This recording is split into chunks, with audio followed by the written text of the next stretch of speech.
So in the second PG syllabus, we are discussing solid state. So first, before going to start the solid state, so we have discovered the three important physical states of matter. So one is solid, liquid, and gases. So in the first you should know about the solids, liquids, and gases. So what are solids? So they have definite shape and definite volume. We can call it as solids. So definite volume but no shape are called as the liquids. So gaseous, no definite shape and no definite volume. So in the second PUC syllabus, so very important focusing on solid states.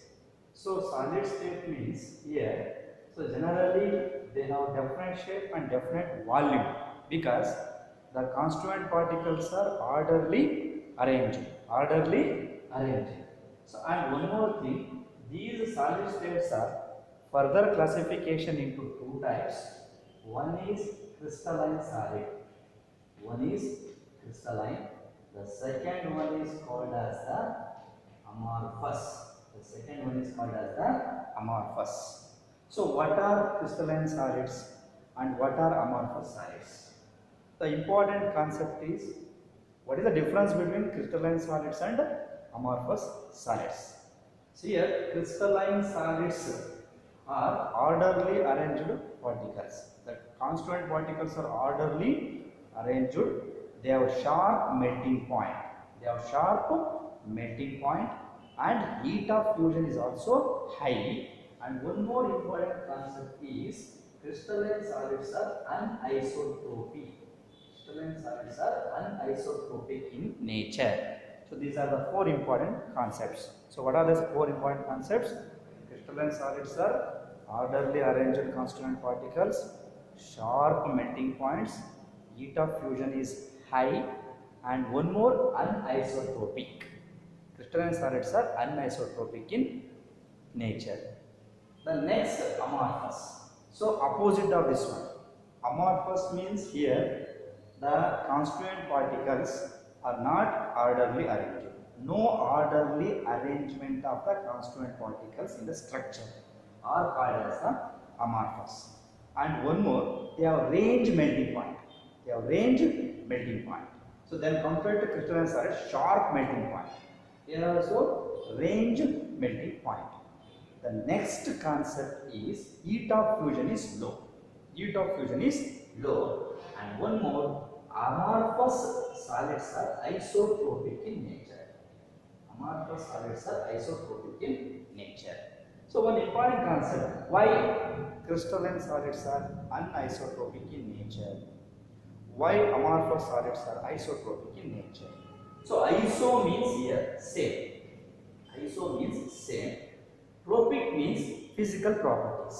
Some different physical properties. The physical property values. The physical properties means here electrical conductivity, thermal conductivity, resistance and refractive index and etc. So many physical properties are there. So why crystalline solids are anisotropic in nature? So here anisotropy means some different.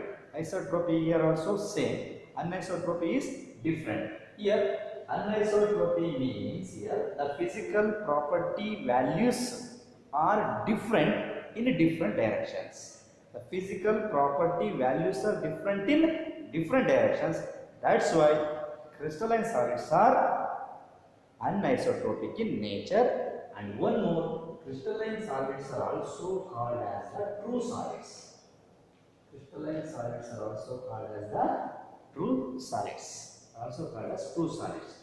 So what is the directions? So then we have to consider like this.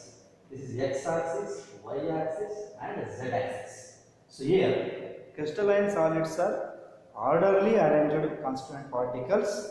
So that's why one by they have to arrange like this. So that's why the physical property values are different in all possible directions, in all different directions. That's why crystalline solids are always anisotropic in nature. So one point is enough. What is that one point? So crystalline solids are physical property values are different in different directions. So that's why crystalline solids are called as anisotropic in nature. So the same concept. Why amorphous solids? Why amorphous solids are called as isotropic in nature? So here all the physical properties values are same. All the physical properties are same in all possible directions. All the physical properties values are same in all possible directions.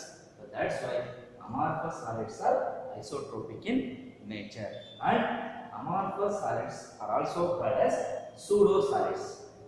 Amorphous solids are also called as pseudo solids, or one more name, super cooled liquids are also called as super cooled liquids. Super cooled liquids. So these are the very important concept here. So what are solids? And next concept, classification of solids. Here also this is called as the classification of solids. The classification of solids comes under crystalline solids and amorphous solids. What is the difference between crystalline solids and amorphous solids? In the examination, they will ask 2 marks question. Write any two difference between crystalline solids and amorphous solids. So you can write only for 4 important points. You can write, so for 3 marks you can write 3 points. For 2 marks you can write only for 2 points. So what is that important crystalline solids here? Orderly arranged constituent particles. Here no orderly arranged constituent particles. Here sharp melting point. Here range of melting point. So these are true solids, pseudo solids or super cooled liquids. So we can call it as the here also anisotropic in nature. This is isotropic in nature. So these points are enough. These points are enough. So after completion of this concept, we will move on to further classification of crystalline solids. So classification of crystalline solids. Here classification of crystalline solids. Classification of crystalline solids. So classification of crystalline solids. The crystalline solids are classified into 4. So majorly 4 important crystalline solids.